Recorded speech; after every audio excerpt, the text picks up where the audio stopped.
नमस्कार, मैं गजेंद्र सिंह पुनः आपके सामने उपस्थित हूँ भारत भूगोल क्लासेस की श्रृंखला में। हमने पूर्व की कक्षाओं में बात की है भारत के भौतिक प्रदेशों के बारे में।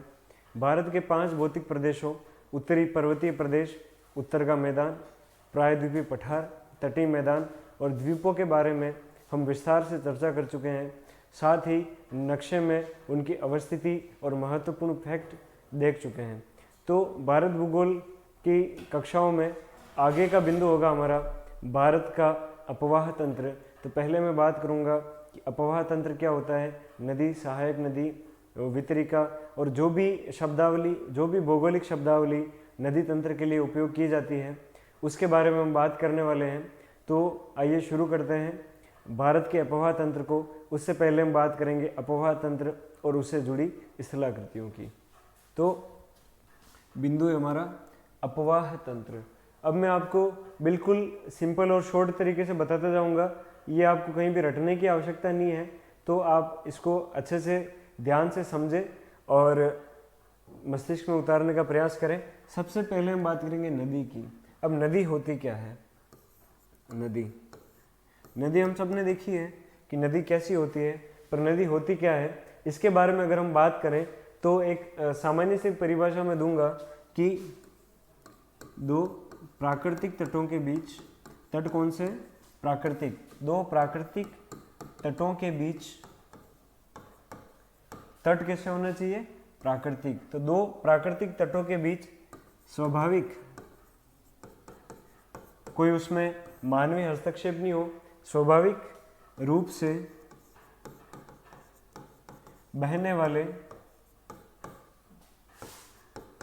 जल को नदी कहा जाता है। तो स्वाभाविक रूप से बहने वाले जल को नदी कहा जाता है। तो ये तो बात होगी बहुत ही सामान्य सी परिभाषा कि नदी क्या होती है। परिभाषा को आप अगर प्रैक्टिकल सोचेंगे तो यही आएगा कि दो तट होंगे, कैसे होंगे? प्राकृतिक होंगे। ये शब्द थोड़ा सा ध्यान रखें आप, प्राकृतिक तट, उसमें स्वाभाविक रूप से जो पानी बहेगा उसको हम किसकी संज्ञा देते हैं? नदी की। वहीं हम बात करें कि साहब अगर प्राकृतिक तट को हटाकर अगर हम कृत्रिम तट कर दें तो क्या होगा? कि पानी तो प्राकृतिक तटों के बीच भी बहता है और कृत्रिम तटों के बीच भी बहेगा। तो अगर हम कृत्रिम तट करें तो कृत्रिम तट में जो स्वाभाविक जल बहेगा उसको क्या कहेंगे? नहर। बिल्कुल सही, क्या कहेंगे उसको? नहर। नदी आपने देखा कि प्राकृतिक तटों के बीच बहती है। नदियाँ जितनी भी भारत में है, आपके आसपास क्षेत्रों में आपने देखा सुना होगा, वो सारी नदियाँ किसी मानव ने नहीं बनाई है।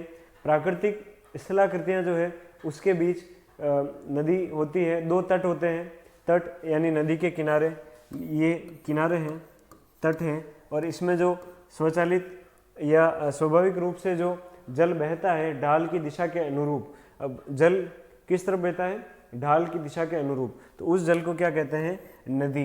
वहीं देखा होगा कि मानव जो है वो प्रकृति अपने हितों को साधने के लिए प्रकृति से सामंजस्य बिठाता है, और कई बार ऐसे क्षेत्रों में जहाँ नदी का जल संभव नहीं है तो सिंचाई और अन्य उद्देश्यों की पूर्ति के लिए प्राकृतिक तटों का निर्माण कर, खुदाई करके उनको पक्का जैसे भी करके पानी ले जाता है।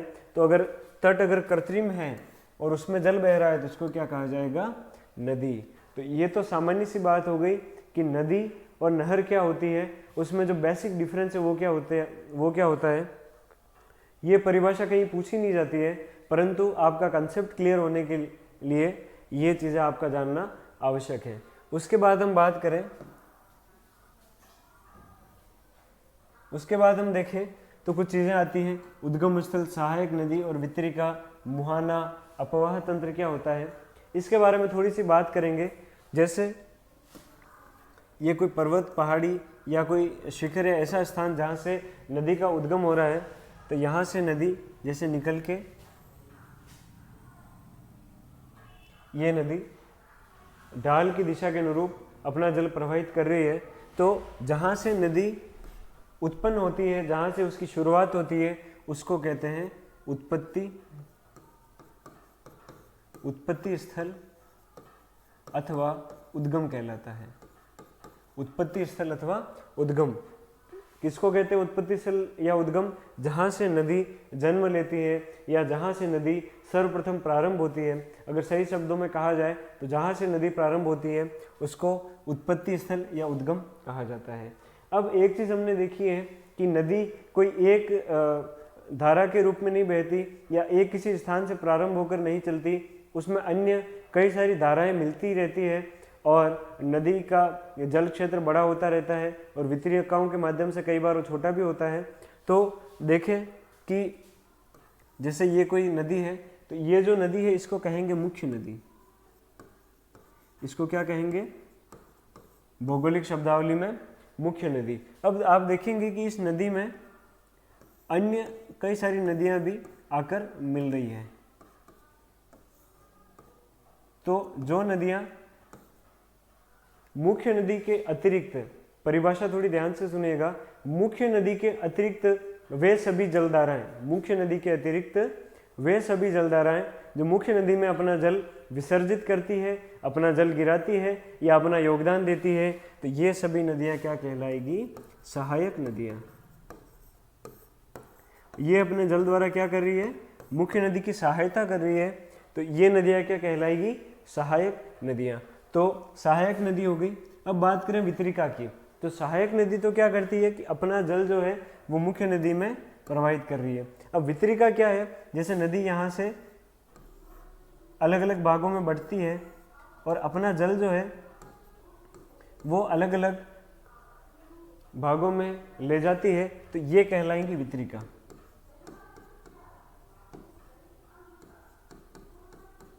वितरिका कहलाएंगी। आप देख रहे होंगे कि ये जल धाराएं तो अपना जल मुख्य नदी में डाल रही है, विसर्जित कर रही है या अपना योगदान दे रही है, तो ये नदियां कहलाएंगी सहायक नदियां। और ये जो जल धाराएं हैं ये मुख्य नदी का जल अलग अलग भागों में बांट रही है, वितरित कर रही है। क्या कर रही है? वितरित कर रही है। तो ये जल धाराएं क्या कहलाएगी? वितरिकाएं। उसके बाद अपवाह तंत्र। अब अपवाह तंत्र जो है वो मुख्य नदी और उसकी सहायक नदी। अब अपवाह तंत्र की सिंपल सी परिभाषा दूं मैं तो मुख्य नदी, सहायक नदी, इसमें वितरिका को भी ले सकते हैं,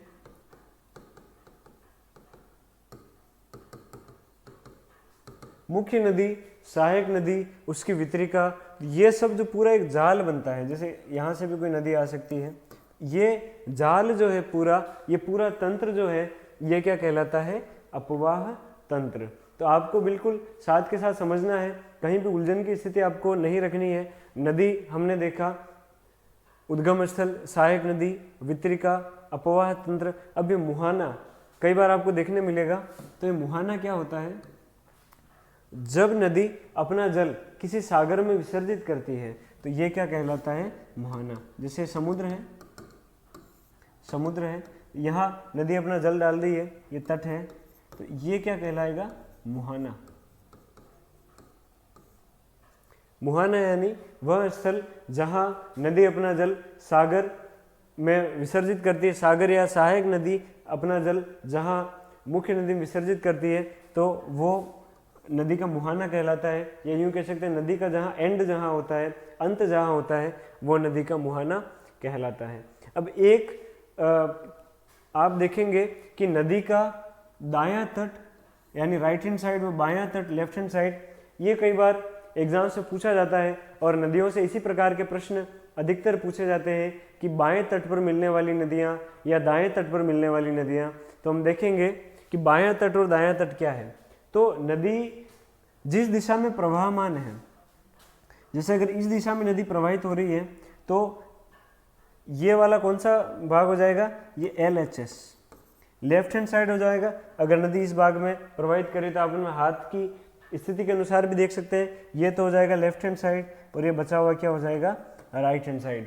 तो लेफ्ट हैंड साइड को हम कहेंगे बायां और राइट हैंड साइड को कहेंगे दायां। अब जैसे बात करें कि ये नदी अगर मुड़कर यूं हो जाती है तो अब नदी का मुख इधर की तरफ हो गया है, तो राइट हैंड साइड ऊपर आ जाएगा और लेफ्ट हैंड साइड नीचे आ जाएगा। तो ये बहुत ही सिंपल सा कंसेप्ट है, पर कई बार प्रतियोगी परीक्षाओं में गलत करवा देता है प्रश्न। तो ध्यान रखें कि नदी का बायां या दायां भाग या बाएं तट या दाएं तट को निर्धारण क्या करता है कि नदी की प्रवाह की दिशा क्या है। तो इस हिसाब से आप देख सकते हैं कि नदी का मुंह जिस तरफ होगा, नदी जिस तरफ प्रवाहमान हो रही होगी, तो उसके हिसाब से दायां और बायां तट निर्धारित किया जाएगा।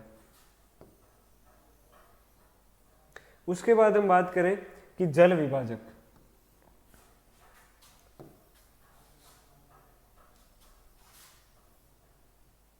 जल विभाजक की अगर बात करें, यहां तक आपको समझ आ गया होगा।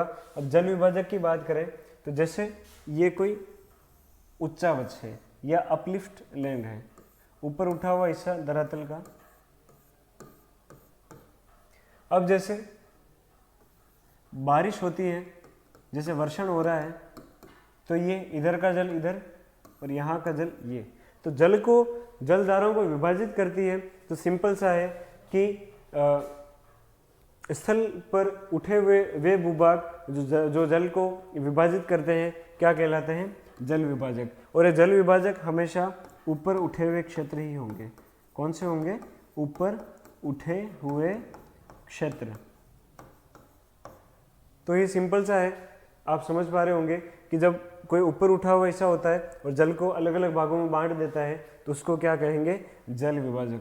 ये शब्दावली हम इसलिए पढ़ रहे हैं क्योंकि नदियों का अध्ययन करते हुए कई बार आपको ये शब्द पढ़ने को मिलेंगे, और जब तक आपको इनका सही अर्थ पता नहीं होता है तब तक आप नदियों से घुल मिल नहीं सकेंगे और प्रश्न गलत होने की संभावना बनी रहेगी। तो ये हम बात कर चुके हैं जल विभाजक।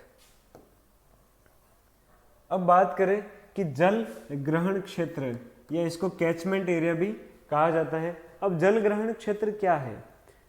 जल ग्रहण क्षेत्र उसको कहते हैं जिस भाग से नदी जल ग्रहण करती है। उदाहरण के लिए जैसे ये कोई मुख्य नदी है, इसमें सहायक नदियां आकर मिल रही हैं,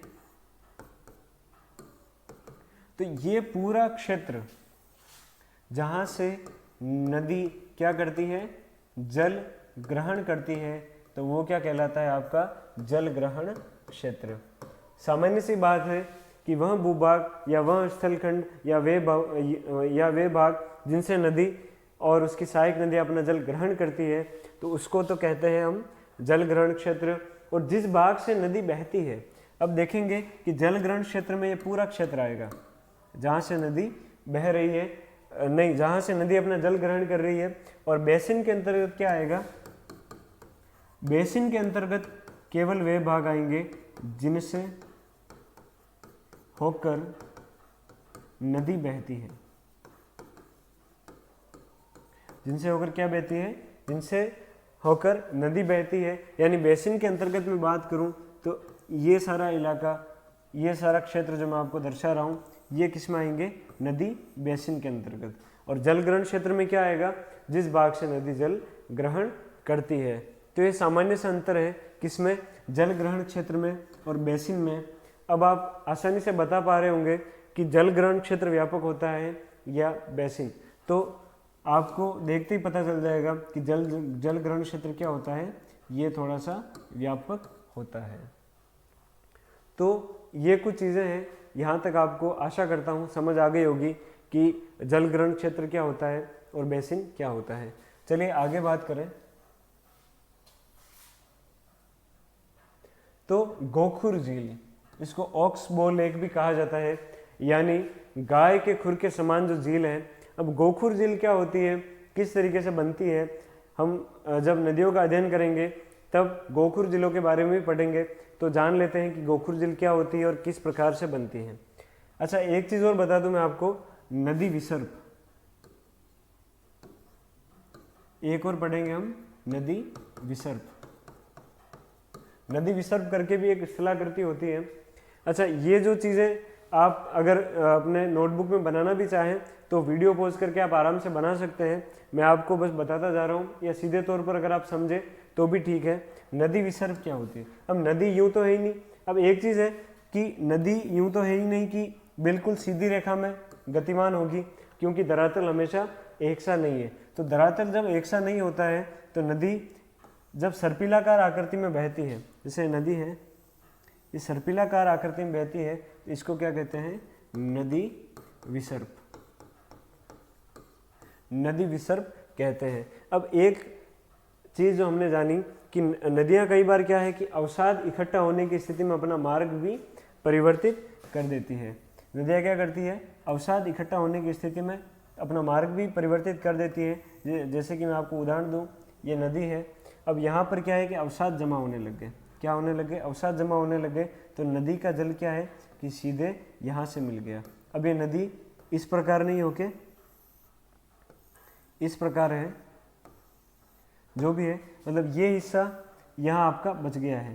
तो ये हिस्सा जो बच गया है, गाय के खुर के समान ये जो बचा हुआ हिस्सा है, स्थिति है, अब इसमें जब नदी में से जल आएगा इधर से या इधर से भी, तो ये हिस्सा एक झील के समान हो जाएगा। तो इसको क्या कहेंगे हम? गोखुर झील। तो आशा करता हूँ गोखुर झील आपको समझ आ गई होगी। अब बात करें अवसाद की। अवसाद क्या है? नदीय अवसाद। हम बात करेंगे किसकी? नदीय अवसाद की। तो मेरे ख्याल से हम पूर्व में भी चर्चा कर चुके हैं कि नदी अवसाद क्या होता है। हम देखें कि अगर इसकी सामान्य सी परिभाषा में अगर आपको दूं तो नदी उसके जल के अतिरिक्त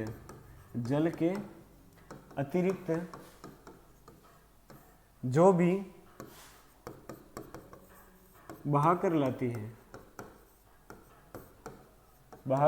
है उसे क्या कहते हैं हम? नदीय अवसाद। जैसे बात करें कि नदी जल अपने साथ जल के अलावा क्या बहा कर लाता है, तो हम बोल सकते हैं मृदा यानी मिट्टी, सोइल, कंकड़ पत्थर के बाद हम बात करें पेड़ पौधे, या वे सभी चीज़ें जो आप देख सकते हैं कि जल के अलावा जितनी भी चीज़ें साथ में आ रही है, तो वो सब किस में आएंगी? नदीय अवसाद के अंतर्गत।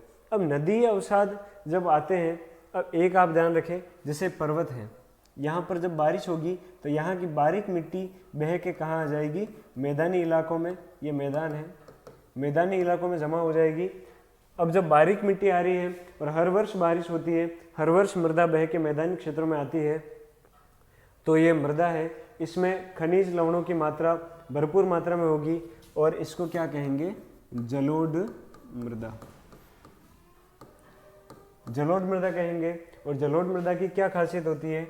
ये बहुत ही उपजाऊ होती है। कैसी होती है? बहुत ही उपजाऊ होती है। ठीक है, तो ये हम बात कर चुके हैं। अवसाद की बात कर ली हमने, जलोढ़ मृदा की बात कर ली। ये यहाँ तक आपको क्लियर हो जाना चाहिए। आगे हम बात करें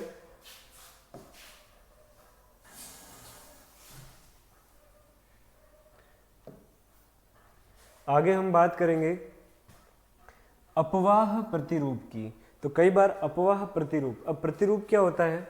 अपवाह प्रतिरूप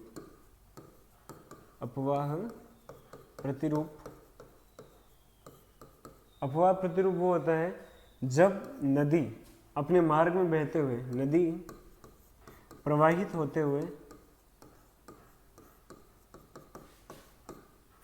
प्रवाहित होती हुई जिस प्रकार की आकृतियां अथवा प्रतिरूप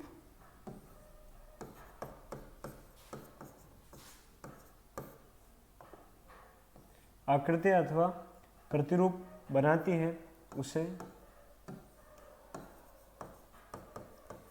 जो भी आकृतियां प्रतिरूप बनते हैं उसे क्या कहेंगे? अपवाह प्रतिरूप।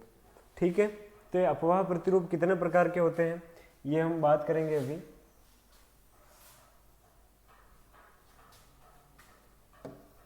जैसे कोई भी नदी अपने मार्ग में बह रही है, सबसे पहले मैं बात करूं वृक्षाकार प्रतिरूप की, तो एक नंबर पे हम क्या देखेंगे? वृक्षाकार प्रतिरूप।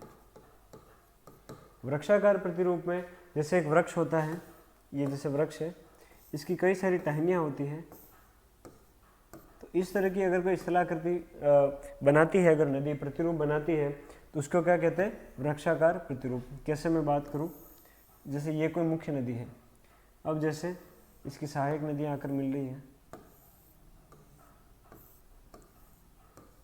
तो ये आप देख रहे होंगे कि वृक्ष की बाती, जैसे मूल नदी तने की बातें हो गई और ये इसकी शाखाओं की, तो नदी प्रवाहित होती हुई अगर अपने प्रवाह मार्ग में वृक्ष के अनुरूप जो प्रतिरूप बनाती है, तो उसको क्या कहा जाता है? उसको वृक्षाकार प्रतिरूप कहा जाता है।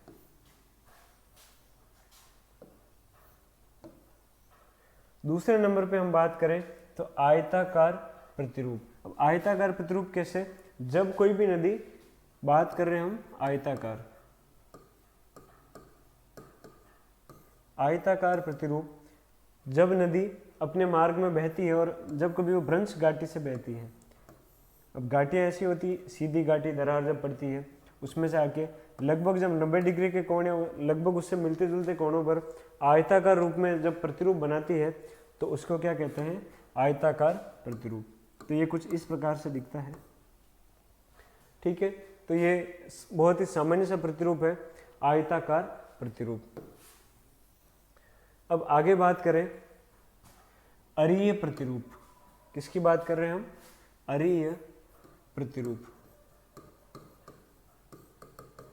अरीय प्रतिरूप की अगर बात करें तो हम देखेंगे कि ऊंचा अगर कोई भी भूभाग है, ठीक है, ऊंचे भूभाग से चारों ओर जब जलधाराएं जाती है, ये कोई ऊंचा भूभाग है, अब इससे जब बारिश हो रही है, अब चारों तरफ जैसे इस तरफ भी नदी जा रही है, इस तरफ भी नदी, इस तरफ भी नदी, उस पीछे की तरफ भी नदी, तो जब किसी ऊंचे भूभाग से चारों तरफ नदियां जाती है, तो उसको क्या कहा जाता है? अरीय प्रतिरूप। तो यहाँ तक बहुत ही सिंपल सी परिभाषा है, आप देख पा रहे होंगे, समझ भी पा रहे होंगे। अब एक चीज है वृत्ताकार प्रतिरूप। कौन सा प्रतिरूप है? वृत्ताकार। वृत्ताकार प्रतिरूप क्या होता है? ये जैसे कोई पहाड़ मान लें आप, ठीक है, अब इस पे जैसे कोई नदी यहां से प्रवाहित हो रही है, इस तरीके से अगर वृत्त के आकार में कोई नदी प्रवाहित होती है, तो उसको क्या कहा जाता है? वृत्ताकार प्रतिरूप। तो सामान्य सा है कि जब किसी ऊंचे भूभाग से नदी वृत्त बनाते हुए जब नीचे की ओर उतरती है, तो उस प्रकार का प्रतिरूप क्या कहलाता है? वृत्ताकार प्रतिरूप। अब एक प्रतिरूप और होता है केंद्र की ओर। केंद्र की ओर जब गमन होता है, कैसे?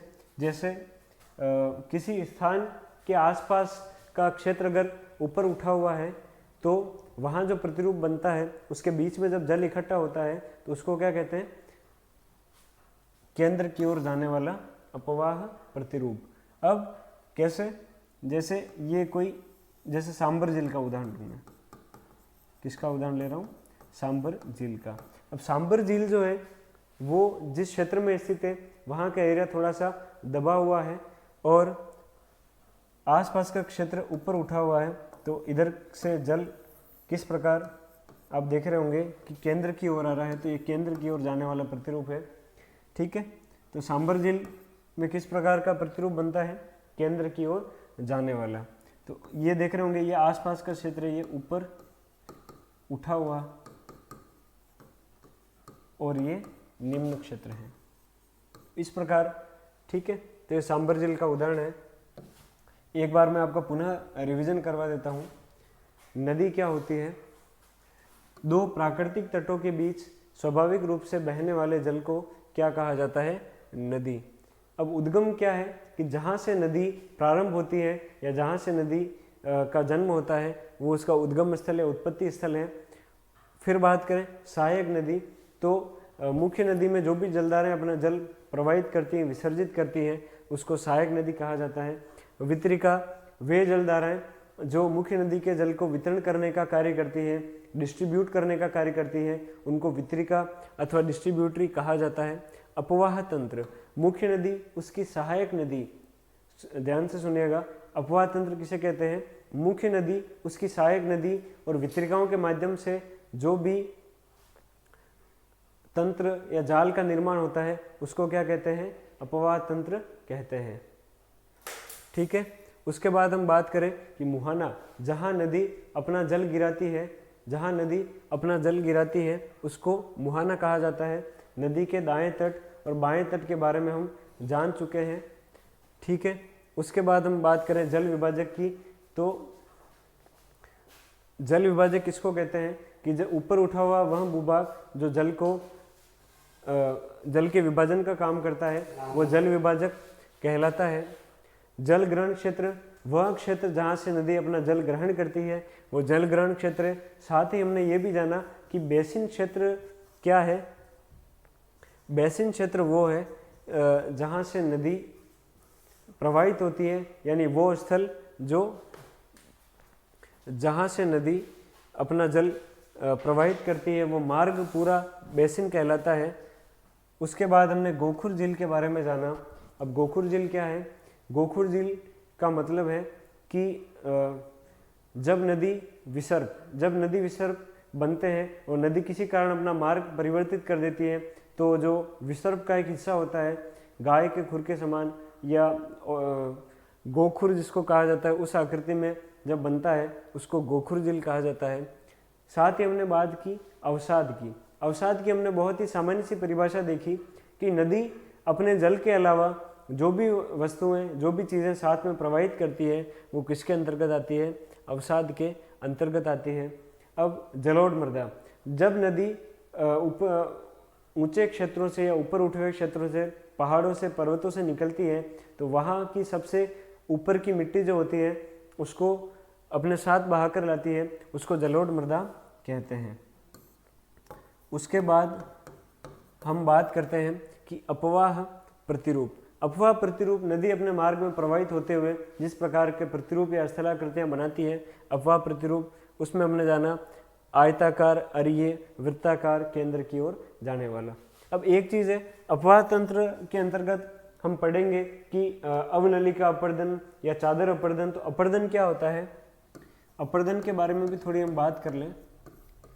अपर्दन का सीधा सा मतलब है वस्तुओं या किसी भी चीज़ का विस्थापित होना, एक स्थान से दूसरे स्थान तक जाना, जैसे कि मृदा अपर्दन अगर आपने सुना हो, मृदा अपर्दन। अब जल द्वारा जो मृदा अपर्दन होता है मुख्य रूप से अगर देखें तो एक चीज़ तो आप देखेंगे अवनलिका अपर्दन, ये 2-3 नदियों में आपको देखने मिलेगा अवनलिका अपर्दन।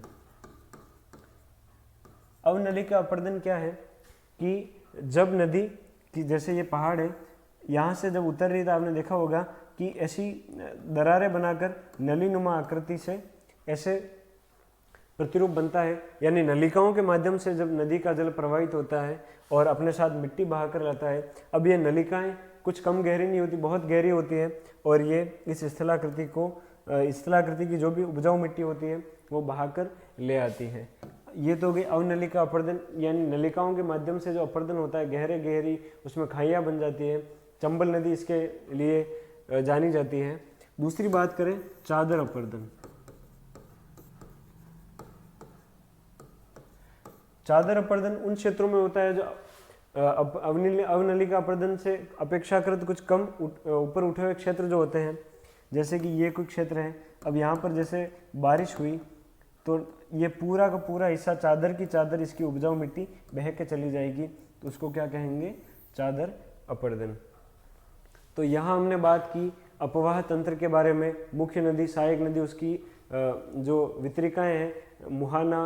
अच्छा, एक चीज़ मैं आपको एक चीज़ हमारे और रह गई, डेल्टा और एस्चुरी। ये भी बहुत ही महत्वपूर्ण है, मैं यहाँ नोट कर लेता हूँ। हमने अपर्दन की बात कर ली है, डेल्टा और एस्चुरी, ये दो और महत्वपूर्ण स्थलाकृतियाँ बच गई है। अब मुहाना, अब मुहाने पे आए। मुहाना हमने क्या पढ़ा कि जब नदी अपने अंतिम रूप में होती है, अंतिम स्थल क्या कहलाता है? मुहाना। अब जैसे नदी अगर किसी तटीय क्षेत्र में जा रही है और उसका ढाल जो है लंबा है, तो इस प्रकार से मुख्य नदी है तो वो यहाँ अवसाद जमा हो जाते हैं बीच बीच में, और इस प्रकार से जलधाराओं के रूप में सागर में अपना जल गिराती है। तो ये इस प्रकार की एक त्रिभुजाकार आकृति बनती है और इसको कहते हैं डेल्टा। ठीक है, डेल्टा की कभी परिभाषा नहीं पूछी जाती, बस ये पूछा जाता है कौन सी नदियाँ डेल्टा बनाती है अथवा नहीं, तो डेल्टा हल्का से याद रखें।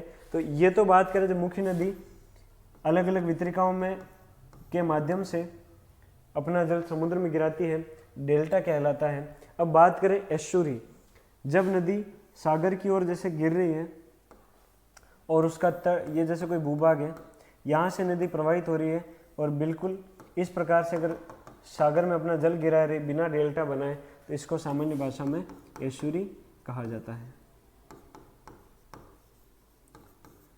ठीक है, तो ये सामान्य सी बात होगी डेल्टा की और एस्चुरी की। अब एक चीज़ और है, जलप्रपात, जैसे ये कोई भूभाग है,